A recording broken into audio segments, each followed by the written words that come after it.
রান্নাবাটির পক্ষ থেকে সকল দর্শক বন্ধুদের স্বাগত জানিয়ে শুরু করছি আজকের রেসিপি। আজকে বানিয়ে ফেলেছি দারুণ স্বাদের আলু আর ডিমের নাস্তা রেসিপি। যদি রেসিপিটি আপনাদের ভালো লেগে থাকে তাহলে অবশ্যই রান্নাবাটি চ্যানেলটিকে সাবস্ক্রাইব করে লাইক, শেয়ার, কমেন্টের মাধ্যমে আমাদের পাশে থাকুন।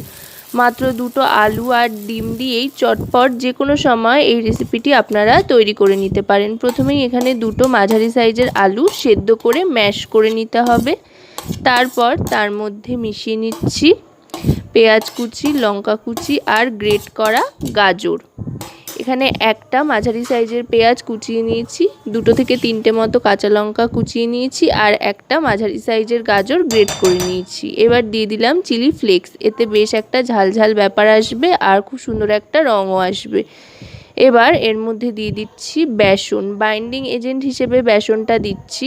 আলুটা নরম করবে রেসিপিটাকে আর এই বেসনটা বাইন্ডিং এজেন্ট হিসেবে কাজ করবে। 2 টেবিল চামচ মতো এখানে বেসন আমি দিয়ে দিলাম। এবার যেটা দেব সেটা হচ্ছে কর্নফ্লাওয়ার। চাইলে আপনারা ময়দাও দিতে পারেন, তবে কর্নফ্লাওয়ার দিলে বেশ একটা ক্রিস্পিনেসও আসবে। একই সাথে খুব সুন্দর বাইন্ডিংও আসবে বেসনের জন্য আর কর্নফ্লাওয়ারের জন্য খুব সুন্দর ক্রিস্পি হবে।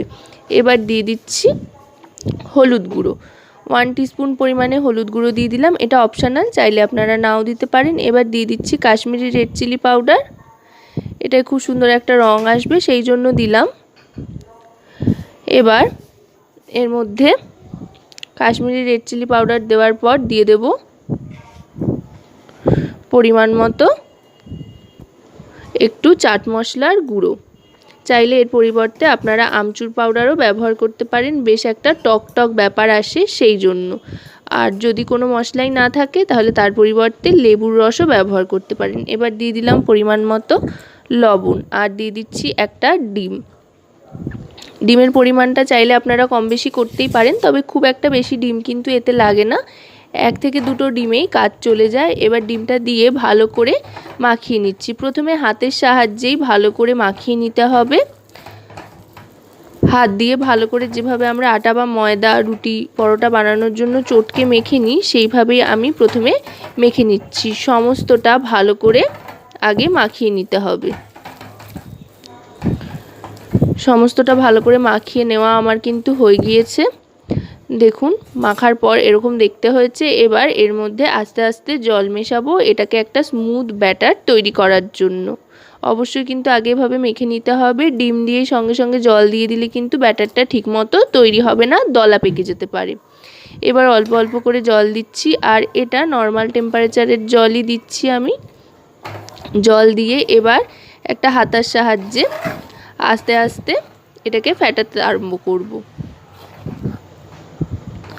প্রয়োজন মতো অল্প অল্প করে জল দিয়ে একটা স্মুথ ব্যাটার আমি তৈরি করে নিচ্ছি। এটা আপনারা বানাতে বানাতেই বুঝে যাবেন কতটা জল হলে সুবিধা হয়। এইরকম কনসিস্টেন্সিতে তৈরি করে নিতে হবে। দেখুন ঘনত্বটা কিন্তু আমি দেখিয়ে দিচ্ছি। এবার ফ্রাই প্যানের মধ্যে সামান্য তেল দিয়ে নিয়েছি, খুবই সামান্য নামমাত্র ছিটে ফোটা তেলেই কিন্তু এই রেসিপিটা চটপট তৈরি হয়ে যায়।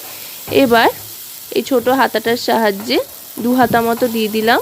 চাইলে আপনারা বড় বড় করে গোলা রুটির মতো এগুলোকে বানিয়ে নিতে পারেন, আবার চাইলে এভাবে ছোট ছোট প্যানকেকের মতো করেও বানিয়ে নিতে পারেন। এটা আপনারা যেভাবে পছন্দ সেভাবে বানিয়ে নেবেন। দেওয়ার পর গ্যাসের ফ্লেমটা মিডিয়াম টু হাইতে করে ঢাকনা চাপা দিয়ে দেব। ঢাকনা চাপা দিয়ে দেওয়ার পর 1 মিনিট মতো অপেক্ষা করে ঢাকনাটা সরিয়ে নেব। সরিয়ে নিয়ে তারপরে দেখুন এটাকে উল্টে দিচ্ছি। দেখুন এই পাশটা কিন্তু খুব সুন্দর ভাজা হয়ে গিয়েছে। উল্টে দেওয়ার পর এবার আবার এটাকে ঢাকনা চাপা দিয়ে দেব আরেকটা পিঠ তৈরি হওয়ার জন্য। এইভাবে 2 পিঠটা 1 মিনিট মতো ঢাকনা চাপা দিয়ে তৈরি করে নিতে হবে। এবার এটাকে আরেকবার উল্টে দেখিয়ে দিচ্ছি। দেখুন এই পিঠটাও কিন্তু তৈরি হয়ে গিয়েছে। এটা যেমন সফট হয় তেমনি ক্রিস্পি হয়, দারুণ সুন্দর হয় খেতে। আর মশলাপাতি আর সবজির ব্যাপারটা আপনারা আপনাদের পছন্দ মতো এদিক ওদিক করতেই পারেন। ব্যাস এইভাবে আমি সবকটা ভেজে নিলাম। তো আজকের এই রেসিপিটি আপনাদের কেমন লাগলো সেটা কিন্তু অবশ্যই আমাকে কমেন্টের মাধ্যমে জানাবেন। আর সকলে খুব ভালো থাকবেন।